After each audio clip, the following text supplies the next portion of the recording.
Hi, I'm Handyman with Green Plain. I just fixed this furnace, Raheem furnace. The model number is, that's the model number, RGR10EZAJS. So what this was doing, it was firing up and then it was shutting off. Actually, at first, it wasn't even firing up because there was a loose wire. It was right here. I plugged it back on. It fired up and it shut off about a minute or so. And then I was playing around with the, trying to figure out everything, doing a lot of diagnosis. I took off the thermostat, cleaned it up with steel wool and tested it. It was okay. And so I was like, okay, that's not the problem. So I looked at this old switch. It was clicking, but it wasn't going all the way in. This little, you see that little blue thing? It wasn't going all the way in. And I played around with it and made it stick in, and it stuck longer. So I figured that could be the problem. But what I also did was clean this out here, and it was still doing the same thing. So the only thing was to switch it. What I did was I switched this with a new one. It cost 40 bucks. And you make sure that it has the same value of the water value here, which is right there. It's 1.11, which what this one is. This one's plastic. You know, well, it works. So I'm going to show you that it works. Before, it was shutting off after firing up. It was shut off after about 30 seconds or so. And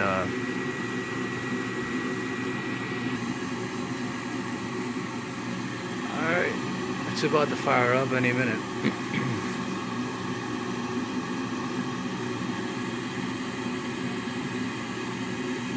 Alright, that glowing is a good sign because I seen that it was glowing. That's the pilot. When you see that it's glowing, that means it's working like it's supposed to. And once it fires up, like this is doing right now, what you want to do is, okay, if it shuts off in 30 seconds, you have a couple options. One of them is the thermostat. I'm not a furnace guy, but just a handyman. I mean, I've done it. I'm sure you can. Just be careful. You can rule out that the valve is not working because it won't fire up if it didn't have it. If it had no flames after glowing, that could mean that the valve is bad. But if it has flames, then that's a good sign. So the other thing is you have these valves here. I mean, these pressure switches. If it's malfunctioning, it could be that you need to replace it. But you want to clean this area out first. Once you clean that area out, take this apart and clear it out. Make sure there's nothing clogging it, the pressure. And what you could do a little test is sucking this hose here. Take it out from here and suck it and see if it works. As you can see now, it's been a few minutes and it's still running. This is a big achievement for me.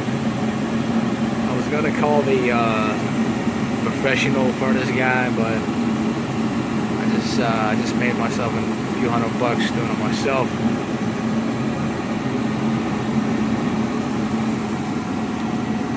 It's a learning experience. I mess with dryer. I have fixed dryers before, so to me this is like a big dryer. You know, these switches, doing a little test on them with a multimeter. The multimeter was showing that there was continuity in the pressure switch when this was closed, when this was sucked in, but the problem is it wasn't going all the way in. There's components inside that could fail. There's components inside that could fail, so that could be your issue. Appreciate you guys watching with us. Thank you and have a good day.